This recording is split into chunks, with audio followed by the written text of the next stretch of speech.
এখানে আমার মেজো ছেলে শুয়ে আছে, ওকে একটু ক্যামেরা বন্দি করে নিয়েছি, ও কিন্তু জানে না। নমস্কার বন্ধুরা, আজকে আরেকটা ভিডিও নিয়ে চলে আসলাম। সবাই কেমন আছেন? আশা করি সবাই ভালো আছেন, সুস্থ আছেন। আপনাদের ভালোবাসা আমিও ভালো আছি। এখানে দেখুন বিছনা ওঠানো হয়ে গেল, সকালের চা খাওয়া রেডি হয়েছে। সকালে চাটা খেয়ে নিই, তারপর আবার চলে আসবো। সবাই সাথে থাকো, পাশে থাকো আর দেখতে থাকো। এখানে দেখো আমাদের মন্দিরটার সামনে কিছু লোকজন এসেছিল, তাই একটু তুলে ধরলাম। এখানে মাছ আনা হয়েছে, মাছগুলোকে এখন কেটে ধুয়ে রেডি করে নেওয়া হবে। এখানে মাছগুলো কাটা ধোয়া রেডি হয়ে গেল বন্ধুরা। এখন নুন হলুদ মেখে মাছগুলোকে কিছু সময় রেস্টে রাখা হবে। মাছের সাথে নুন আর হলুদটা মেখে নিই, তারপর আবারও ফিরে আসব। দেখতে থাকো সবাই এই মাছের রেসিপিটা কিভাবে রান্না করা হয়। নুন হলুদ মেখে কিছু সময় রেস্টে রাখার পর এখানে কড়াইতে তেল বসিয়ে দেওয়া হলো। তেলটা গরম হয়ে যাওয়ার পর তেজপাতা দেওয়া হয়েছে। এখন জিরা সম্বাসে দিয়ে জিরাটা লাল হয়ে যাক, তারপর আবারও চলে আসব। সবাই দেখতে থাকো। জিরা ফোড়নটা হয়ে গেল, এখন পেস্ট করা মশলাগুলো দিয়ে দিলাম। মশলাগুলোকে ভালো করে কষিয়ে নিই, তারপর আবার চলে আসব। সবাই সাথে থাকো, পাশে থাকো আর দেখতে থাকো। মশলাটা কষিয়ে নেই। মাছটা কীভাবে রান্না করা হলো সবাই সাথে থেকো, তাহলে দেখতে পারবে বন্ধুরা।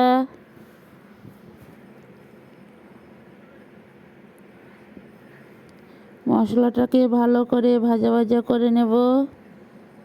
দেখো মশলাটা কষানো হয়ে গেল, এখন একটুখানি জল দিয়ে তারপর আবার আরেকটু কষিয়ে নেব।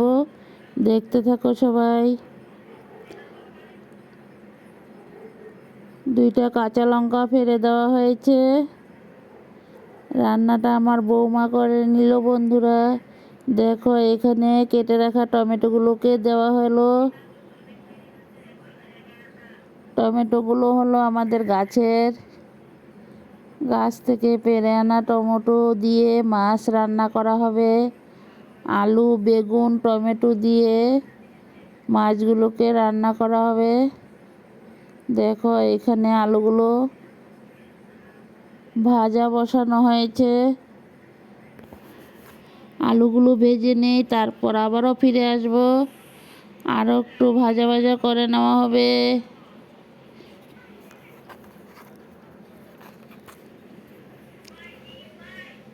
বন্ধুরা দেখো আলুগুলো ভাজা হয়ে গেল, তারপর নামিয়ে এখন কড়াইতে দেওয়া হলো মশলার সাথে।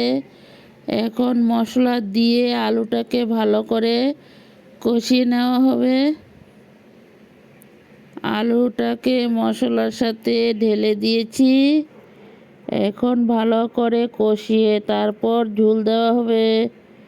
সবাই সাথে থাকো, পাশে থাকো আর দেখতে থাকো। একটু একটু করে তুলে ধরা হয়েছে বন্ধুরা। দেখো মশলাটা কষানো হয়ে গেল সবজি দিয়ে। এখন একটু ঝোল দেওয়া হয়েছে, ঝোলটা দিয়ে তারপর আবারও একটু নাড়াচাড়া করে নেব। দেখতে থাকো সবাই। সবাই এইভাবে সাথে থাকো, পাশে থাকো। নতুন বন্ধু পুরাতন বন্ধু সবাইকে অনেক অনেক ভালোবাসা। নতুন বন্ধুরা ভিডিওটা দেখে সাবস্ক্রাইব করে নোটিফিকেশনটা অল করে রেখে দিও। আর বন্ধু হয়ে আমার এই ছোট্ট পরিবারের পাশে থেকে যেও। পরবর্তীতে নিত্য নতুন ভিডিও দিলে সবার আগে তোমাদের কাছে পৌঁছে যাবে। দেখো বন্ধুরা বেগুনগুলো ভেজে নামিয়ে রাখা হয়েছে, মাছগুলো ভাজা রেডি।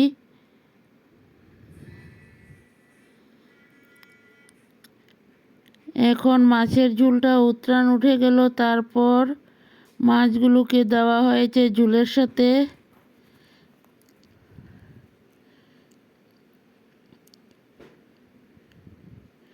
মাছগুলো দিয়ে এখন ভালো করে আবারও উতরানটা উঠিয়ে নেব।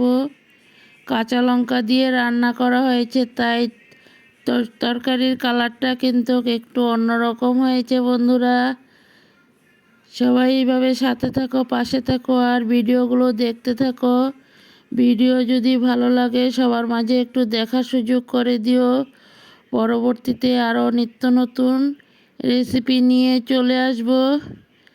দেখো বেগুনগুলো এখন ঢেলে দেওয়া হয়েছে।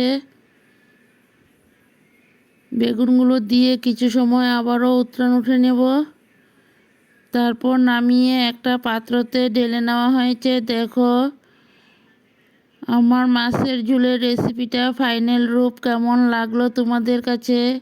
যদি ভালো লাগে সবার মাঝে দেখার সুযোগ করে দিও।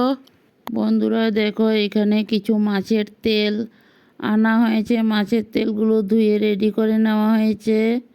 এখানে মাছের তেলের সাথে পেঁয়াজ কেটে নেওয়া হয়েছে। বেগুনগুলোকে কেটে ধুয়ে রেডি করে নেওয়া হয়েছে। বন্ধুরা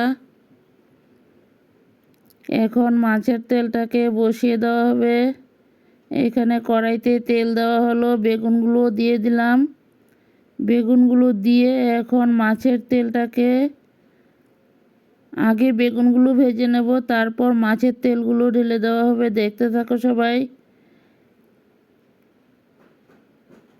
এইভাবে মাছের তেল রান্না করলে গরম গরম ভাতের সাথে কিন্তু দারুণ লাগবে। বেগুনগুলো ভাজা হয়ে গেল, তারপর পেঁয়াজ আর মাছের তেলগুলো ঢেলে দেওয়া হয়েছে। এখন সুন্দর করে ভেজে নেওয়া হবে। দেখতে থাকো সবাই। এইভাবেই সাথে থাকো, পাশে থাকো আর ভিডিওগুলো দেখতে থাকো।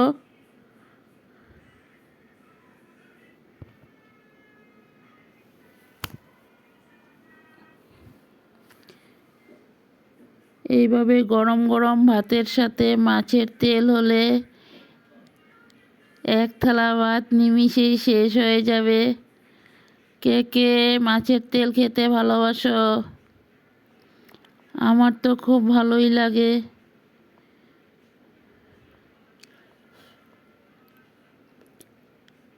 সবাই একটু লাইক কমেন্ট শেয়ার করে বন্ধু বান্ধবের মাঝে দেখার সুযোগ করে দিও। দেখো মাছের তেলটা ভাজা হয়ে গেল, এখন নামিয়ে একটা পাত্রতে ঢেলে নেওয়া হয়েছে।